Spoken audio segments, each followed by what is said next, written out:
Hello and welcome to this amazing platform of Prime Testing Service and you are watching quick revision lectures।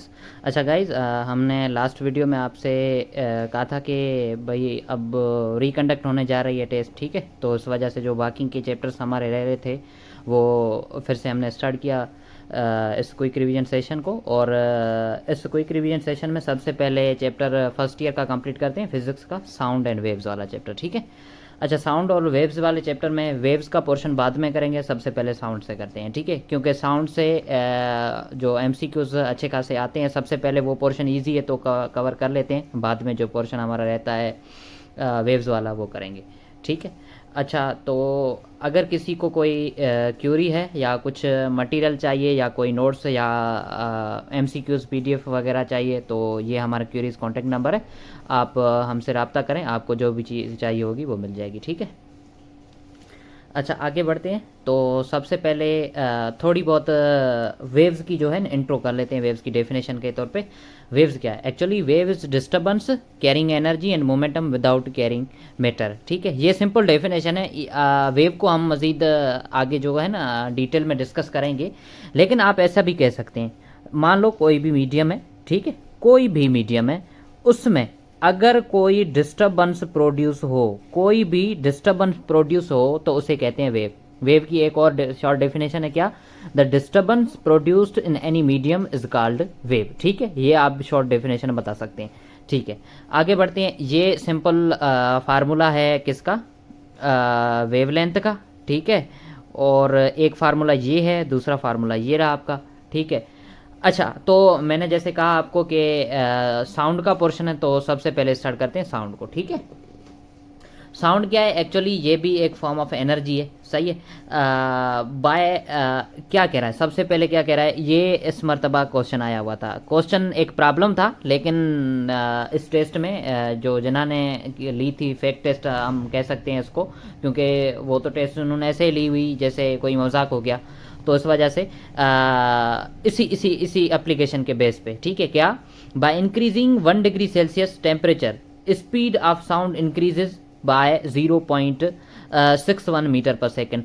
1 degree Celsius temperature को increase करने से जो sound पे effect पड़ता है वो कितना, साउंड की स्पीड पे कितना इफेक्ट पड़ता है? 0.61 मीटर पर सेकेंड का, ठीक है। और जो है एक्चुअली आप कैसे करेंगे इसको? मान लो अगर कह रहा है कि 1 डिग्री सेल्सियस टेम्परेचर हमने बढ़ाया है तो स्पीड ऑफ साउंड पे क्या फर्क पड़ेगा, हमें बताओ। देखो, स्पीड ऑफ साउंड आपको पता है कितनी है? 332 है, ओके है, हमें पता है। और रही बात जो है क्या कहें, 1 डिग्री सेल्सियस को इंक्रीज करने से कितनी स्पीड इंक्रीज होगी? 0.61। तो आपने क्या करना है? सिंपली वो ऐड करना है। अगर मान लो आपसे कहे कि अगर हम लोग क्या करते हैं, 10 डिग्री सेल्सियस टेम्परेचर इंक्रीज करते हैं तो स्पीड पे कितना फर्क पड़ेगा? तो 10 को आप मल्टीप्लाई करो 0.61 से, ठीक है। तो आपका कितना हो जाएगा? लगभग जो है आपका क्या कहें 6 हो जाएगा, 6.1 हो जाएगा। और 6.1 को आप ऐड करो कितने में? 332 में, जो एग्जैक्ट स्पीड ऑफ साउंड है। तो ऐसे करेंगे आप लोग, क्या करोगे? जो भी स्पीड ऑफ साउंड है, मतलब 332 एग्जैक्ट है, उसमें ऐड करो जो टेम्परेचर बढ़ाने से स्पीड इंक्रीज होती है, उसको ऐड करो। तो क्या लिखोगे? Speed increases due to temperature, due to rise in temperature. Rise in temperature से जो स्पीड इंक्रीज होती है उसको आपने क्या करना है? ऐड करना है। सिंपल है। इस मरतबा आया हुआ था, मैं आपको वो भी प्रॉब्लम सॉल्व करवाऊंगा, ठीक है। तो आगे बढ़ते हैं। आगे ये है, क्या है? स्पीड, सॉरी, न्यूटन का फार्मूला क्या था? Newton formula for speed of sound. तो न्यूटन ने ये बताया कि जो स्पीड ऑफ साउंड का फार्मूला क्या है? अंडर रेडिकल प्रेशर अपन में इनर्शियल प्रॉपर्टी, ठीक है। ये जो है क्या है? इनर्शियल प्रॉपर्टी है। नीचे ये वाली सिग्नेचर किसको शो करती है? ये शो करती है इनर्शियल प्रॉपर्टी को, ठीक है। या ऐसे कह सकते हैं बल्क मॉडुलस अपन में इनर्शियल प्रॉपर्टी, ऐसे भी कह सकते हैं, ठीक है। तो न्यूटन के मुताबिक, according to Newton, speed of sound कितनी थी? जो एग्जैक्ट वैल्यू बताई हुई, ये भी आप नोट कर लें। ये नम्स वाले तो पूछते हैं, और आपने पास्ट पेपर हल किए होंगे, डाउ के, एनटीएस के, जना के, वहीं पे भी आपको नजर आया होगा, ठीक है। According to Newton, speed of sound in a medium is isothermal process. ये इंपॉर्टेंट है, ये मैंने एक आगे एमसीक्यू लिस्ट बनाई हुई है, वो मैं आपको करवाता हूँ, उसमें भी मैंने ये एज ए एमसीक्यूज तौर पे बनाया हुआ है। और ये एमसीक्यूज पूछा हुआ है कि अकॉर्डिंग टू न्यूटन जो स्पीड ऑफ साउंड है वो कौन सा प्रोसेस है, तो आपने कहना है वो है आइसोथर्मल प्रोसेस है। ठीक है, ये एग्जैक्टली एमसीक्यूज है। अच्छा, इसके बाद जो स्पीड ऑफ साउंड है इसकी करेक्शन या से क्या कहते हैं, जो मजीद एलाबोरेशन किसने दी थी, लेप्लास ने दी थी। अच्छा, लेप्लास ने क्या बताया कि जो स्पीड ऑफ साउंड है किसी भी मीडियम में वो क्या है, वो एक एडियाबेटिक प्रोसेस है। ठीक है, तो उन्होंने एक एडिशन की हुई है इस फार्मूले में। सब कुछ सेम ही है, सिर्फ ये जो गामा है इसे कहते हैं एडियाबेटिक कांस्टेंट, इसकी एडिशन की हुई है। ठीक है, तो मज़ीद अगर आप इस फार्मूले को एलाबोरेट करें या इस फार्मूले को मज़ीद डिराइव करें तो आप ऐसे भी लिख सकते हैं गामा आर टी अपन में एम। ठीक है, ये आपने ड्यूरिंग कोचिंग अच्छे तरीके से आपने किया होगा कि कैसे होता है ये। ठीक है, तो मैं आपको सिर्फ यहीं पे ऐसे ही फार्मूला आपको रटवाता हूँ मैं, बाकी जो है मज़ीद तो आपने जाहिर सी बात है कोचिंग की होगी, बाकी कैसे फार्मूला यूज़ होता है वो भी आपको बताते हैं। ठीक है, अच्छा आगे बढ़ते हैं। जो speed of sound in gases is independent of pressure, जो साउंड की स्पीड है गैसेस में वो प्रेशर के इंडिपेंडेंट है। ठीक है, अच्छा और भी कुछ फैक्टर्स हैं जो स्पीड ऑफ साउंड पे जो अफेक्ट करते हैं, वो भी फैक्टर्स मैं आपको डिस्कस करवाता हूँ। ठीक है, चलें जी, ये कुछ फैक्टर्स हैं, ये रहे कुछ factors affecting the speed of sound. सबसे पहले डेंसिटी है, मॉइस्चर है, प्रेशर है, टेम्परेचर है, विंड है। ये एज ए एमसीक्यूज आ सकता है। कैसे, आपसे पूछा जाए which of the following factors affect the speed of sound, तो आपने कहना है मतलब option A density, option B moisture, option C pressure, option D all of these. तो आपने कहना है ये सारे के सारे फैक्टर्स हैं जो अफेक्ट करते हैं किसको, स्पीड ऑफ साउंड को। ठीक है, अच्छा तो आगे बढ़ते हैं। ये भाई आगे इस फार्मूले के हिसाब से कुछ इंपॉर्टेंट बातें लेप्लास करेक्शन के हवाले से। Speed of sound in air है टेम्परेचर टी, तो टेम्परेचर के हवाले से अगर स्पीड ऑफ साउंड अगर आपसे पूछी जाए तो कैसे है, तो सिंपल है ये फार्मूला।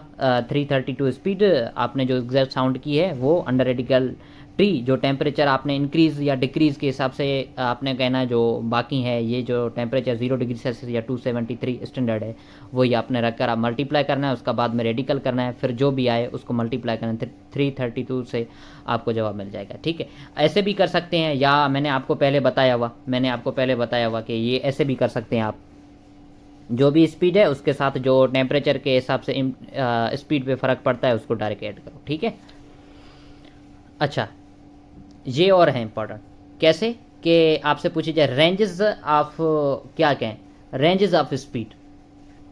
अच्छा, रेंजेस ऑफ स्पीड, तो एक्चुअली जो इंफ्रासोनिक साउंड है वो बिलो 20 हर्ट्ज वाला जो साउंड होता है उसे कहते हैं क्या कहते हैं, इंफ्रासोनिक कहते हैं। ऑडिबल साउंड जो हियरेबल साउंड है, ह्यूमन हीयर कैन जो हियर कर सकता है ह्यूमन ईयर, तो वो है ऑडिबल साउंड, उसे क्या कहते हैं, वो कितनी होती है उसकी रेंज जो है, frequency range 20 hertz to 20 kilohertz. ठीक है, अल्ट्रासोनिक साउंड की कितनी, अबव 20 की हर्ट्ज जो होती है उसे क्या कहते हैं, उसे कहते हैं अल्ट्रासाउंड सोनिक। ओके, अच्छा अब है टाइप्स ऑफ साउंड। अच्छा एक और चीज़ जो मैं आपको यहीं पे डिस्कस करवाऊँ, अगर आपसे ऑर्डर पूछा जाए स्पीड ऑफ साउंड का, ऑर्डर अगर आपसे पूछा जाए तो सबसे जो ज़्यादा स्पीड होगी साउंड में, बाद में लिक्विड में, एंड देन होगी गैस में। जो लीस्ट स्पीड ऑफ साउंड होती है वो किस में होती है, गैसेस में होती है, और सबसे ज़्यादा किस में, साउंड में होती है। ये भी आगे एमसीक्यूज है, मैं आपको करवाता हूँ, और ये आया हुआ है speed of sound is highest in dash, तो आपसे पूछा जाए लिक्विड, सॉलिड और गैस, तो आपने कहना है सॉलिड में। ठीक है,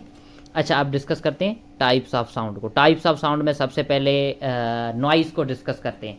नॉइज़ क्या है, the sound with non periodic variation, ऐसा साउंड जो नॉन पीरियडिक वेरिएशन के हिसाब से हो उसे क्या कहते हैं, नॉइज़ कहते हैं। जैसे आप अकेलाई में राहत फ़तेह अली खान का या आतिफ असलम का गाना गाते हैं तो वो नॉइज़ होता है, क्योंकि आपका इतना अच्छा आवाज़ होता है। ठीक है, तो वो नॉइज़ ही कहलाएगा।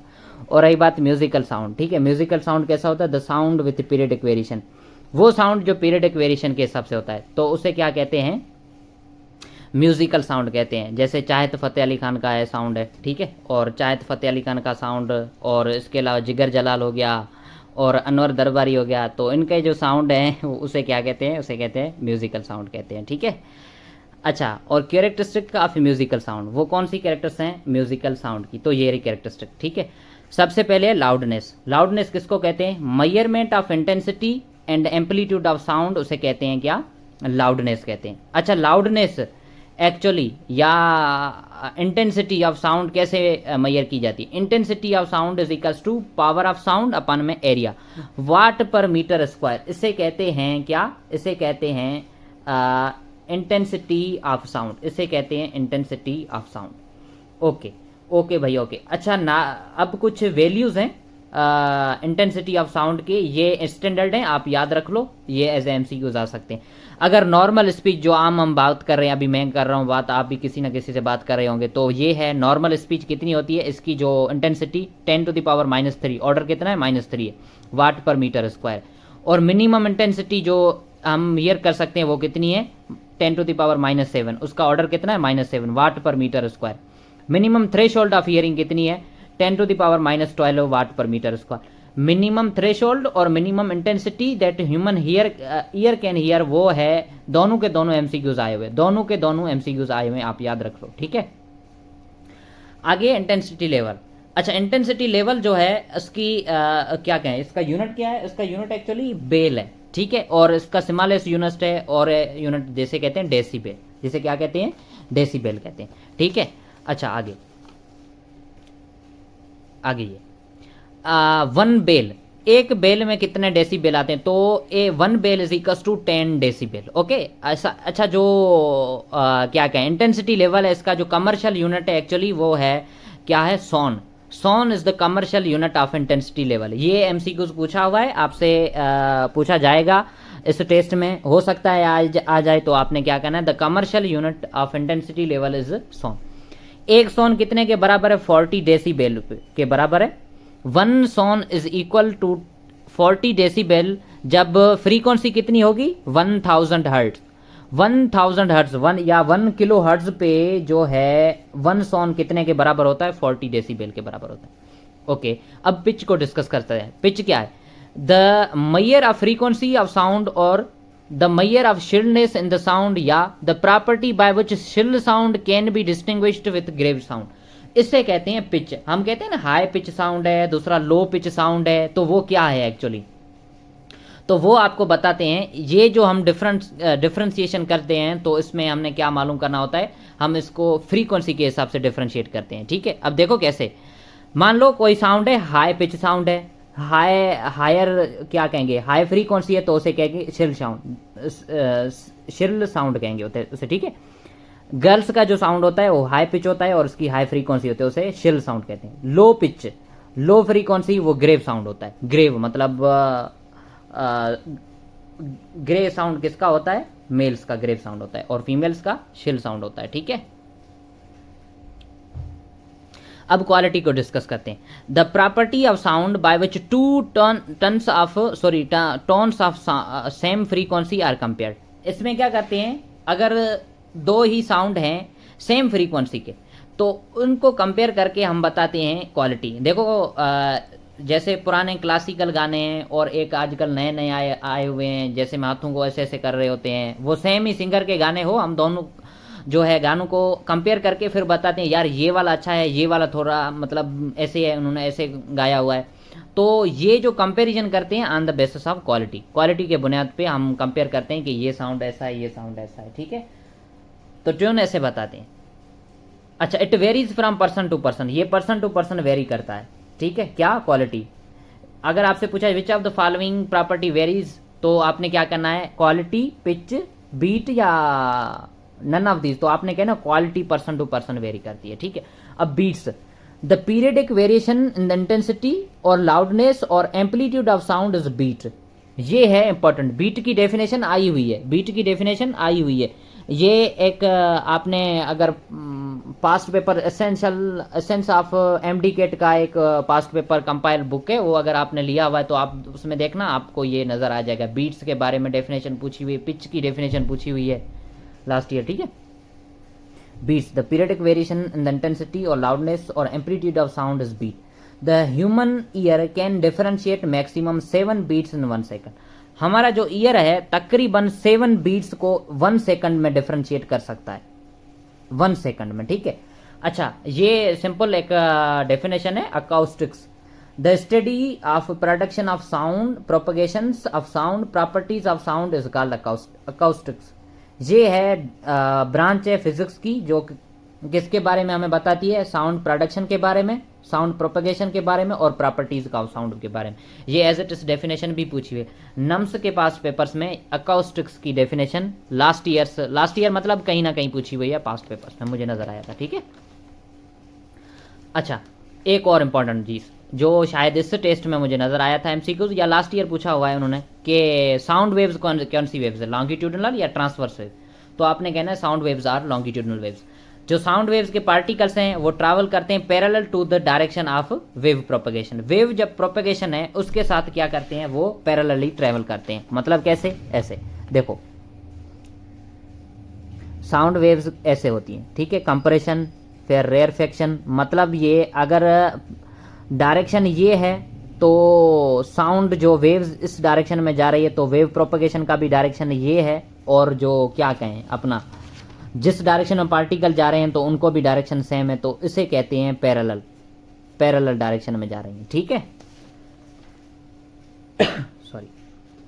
इको क्या है, the rehearing of sound waves at regular interval is echo. अच्छा अब देखो एक खाली कमरे में अगर आपने आवाज लगाई और आपको आपकी आवाज सुनने में आई तो उसे कहते हैं इको कहते हैं। ठीक है, आपने डरना नहीं है, भूत वगैरह नहीं होता, वो आपका ही आवाज है जो भूत बन के आपको डरा रहा होता है। ठीक है, आप भी किसी भूत से कम तो नहीं है वैसे, तो इसी हिसाब से। अच्छा इको के हिसाब से एक और एमसीक्यूज है, इंपॉर्टेंट एमसीक्यूज है। क्या कह रहा है MCQs, a person hears the echo of his own sound from a distant hill after 2 seconds.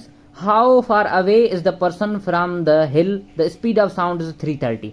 इतनी स्पीड है तो हमें बताओ पर्सन जो है वो कितना दूर खड़ा हुआ है हिल से। तो ये सिंपल है, चलें जी आपको करवाते हैं कैसे होता है ये। देखो सबसे पहले क्या है, मान लो ऐसे, मतलब यहाँ पे पर्सन खड़ा है और उसकी आवाज है, उसको जो सुनाई दे रही है रीहियरिंग, मतलब यहाँ से हिल से टकरा कर उसको अपनी आवाज सुनने में आ रही है। ठीक है, तो उसको अपनी आवाज सुनने में आ रही है, तो हमें बताओ पर्सन कितना दूर खड़ा हुआ है हिल से। हमें ये बताओ कि पर्सन कितना दूर खड़ा हुआ है हिल से। चलो जी आपको सॉल्व करके दिखाते हैं। ठीक है, स्पीड तो आपको पता है कितनी है, 330 है। अच्छा देखो जो साउंड ट्रेवल करके पर्सन को सुनने में आ रहा है वो 2 seconds लगा रहा है। तो मान लो यहाँ से यहाँ हिल तक पहुंचने में 1 second, वापस जाने में 1 second, तो ये हुए 2 second। तो इसी हिसाब से हमने क्या करना है, डिस्टेंस मालूम करना है। Distance S distance is equals to, आपको पता है वेलोसिटी को मल्टीप्लाई करना है टाइम से। तो सिंपल है, वेलोसिटी आपको कितनी दी हुई है, 330 दी हुई है, बिल्कुल ठीक है, 330 दी हुई है। और जो सेकंड टाइम कितना है, टाइम है 1 second, क्योंकि 2 second है वापस इको हियर करने में। लेकिन जाहिर सी बात है तो साउंड यहाँ से लेकर यहाँ तक आने में कितने टाइम में पहुंचता है, 1 second में। तो आपने मल्टीप्लाई करा 330 को 1 से मल्टीप्लाई करो, आपको जवाब कितना मिलेगा, 330 मीटर। आपको कितना जवाब मिलेगा, 330 मीटर। तो इस हिसाब से आपका ऑप्शन क्या है, बी करेक्ट है। ठीक है, बी ऑप्शन आपका करेक्ट है। चलें जी अब पढ़ते हैं Doppler's effect, Doppler's effect. The apparent change in the frequency of sound caused by the relative motion of either the source of sound or listener or both is called the Doppler's effect. ये apparent change है, इससे कहते हैं Doppler's effect. क्या show करता है, relativistic motion को show करता है, जिसमें अगर हमने बहुत सारे केसेस हैं, वो तो मैंने यहीं पे डिस्कस नहीं किए हुए क्योंकि ये वो एज इट इज केसेस आते नहीं है वैसे एमसीक्यूज में। ठीक है, तो इस डॉपलर्स इफेक्ट वाले टॉपिक में से जो भी इंपॉर्टेंट बातें थी मैंने वो आपको बताई हुई हैं। क्या है कि इसमें हमने क्या नोट करना होता है, एक जब ऑब्जेक्ट स्टेशनरी हो, पर्सन मूव कर रहा हो, या दूसरा केस जब दोनों मूव कर रहे हो, तीसरा केस जब एक मोशन में हो, दूसरा जो है वो क्या हो, स्टेशनरी हो। तो इसी हिसाब से जो है ये डॉपलर्स इफेक्ट हमें इन रिलेटिविस्टिक मोशंस के बारे में बताता है। ठीक है, एप्लीकेशंस क्या है, जो रेडार होते हैं यूज होते हैं, ठीक है, सबमेरीन पे, वहीं पे, तो वो एक्चुअली किस प्रिंसिपल पे काम करते हैं, वो work on the principle of Doppler's effect. Okay, और क्या है, मिलिट्री एरोस्पेस नेविगेशन, मिलिट्री वाले जो सिग्नल पर्पस के लिए कुछ डिवाइसेस यूज करते हैं वो भी डॉपलर्स इफेक्ट के एप्लीकेशन पे काम करते हैं। ठीक है, और ये एमसीक्यूज आया हुआ था इस मरतबा के स्टार जब मूव कर रहे हैं अवे फ्रॉम द अर्थ तो रेड शिफ्ट शो करते हैं, जब टूवर्ड्स अर्थ मूव करते हैं तो क्या शिफ्ट शो करते हैं, ब्लू शिफ्ट शो करते हैं। ओके ओके जी, ये हो गई साउंड के बारे में जो भी इंपॉर्टेंट बातें थी, जो भी इंपॉर्टेंट एमसीक्यूज आते हैं वो मैंने आपको डिस्कस करवाए। अब डिस्कस करते हैं एमसीक्यूज को। किसको? एमसीक्यूज को। चलें जी, ये रहे एमसीक्यूज कुछ। अच्छा क्या है, तो सबसे पहला MCQs, Laplace found that the alternate compression and rarefaction produced in sound waves follows. कौन सा प्रोसेस फॉलो करते हैं? तो जाहिर सी बात है एडियाबेटिक प्रोसेस फॉलो करते हैं। आइसोथर्मल तो न्यूटन के हिसाब से। अच्छा ये वाला एमसीक्यूज आया हुआ है, beat frequency for a human ear. Human ear is, तो मैंने आपको बताया ह्यूमन ईयर जो है कितने बीट्स को डिफरेंशिएट कर सकता है एक सेकंड में, तो 7 बीट्स को। कितनी? 7। तो इस हिसाब से जो फ्रीक्वेंसी है वो 7 hertz frequency. Okay, beat frequency कितनी होगी ह्यूमन ईयर की? 7 hertz. Which phenomena can be applied to estimate the velocity of star with respect to the earth. Earth के हिसाब से अगर स्टार्स की जो है ना क्या मालूम करनी है हमें वेलोसिटी, तो कौन सा नीचे दिए हुए प्रिंसिपल यूज करेंगे? तो Doppler's effect. Okay, velocity of sound is greater इन, किस में होगी? इस इन एलिमेंट या इन कंपाउंड्स में से सबसे ज्यादा किस में होगी? कॉपर में होगी। जो वैल्यू है कॉपर में वो कितनी है? 3750 मीटर पर second speed of sound in copper. Okay, अच्छा Doppler's effect applies to, Doppler's effect किस पे अप्लाई होता है? लाइट पे, साउंड पे, या दोनों पे? तो भाई डॉपलर इफेक्ट दोनों पे अप्लाई होता है। ठीक है, कॉपर में सबसे ज्यादा है और डॉपलर्स इफेक्ट है ये वाला, और इसमें बी ऑप्शन आपका करेक्ट है, इसका भी बी ऑप्शन आपका करेक्ट है। आगे बढ़ते हैं।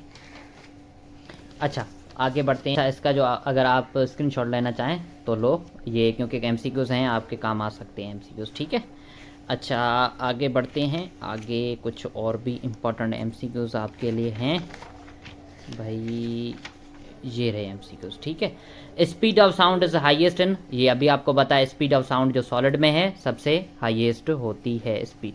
ठीक है, सॉलिड में सबसे ज़्यादा होती है। Speed of sound in vacuum is, vacuum में भाई 0 होती है। Speed of sound in vacuum is 0। Which of the following can not be polarise.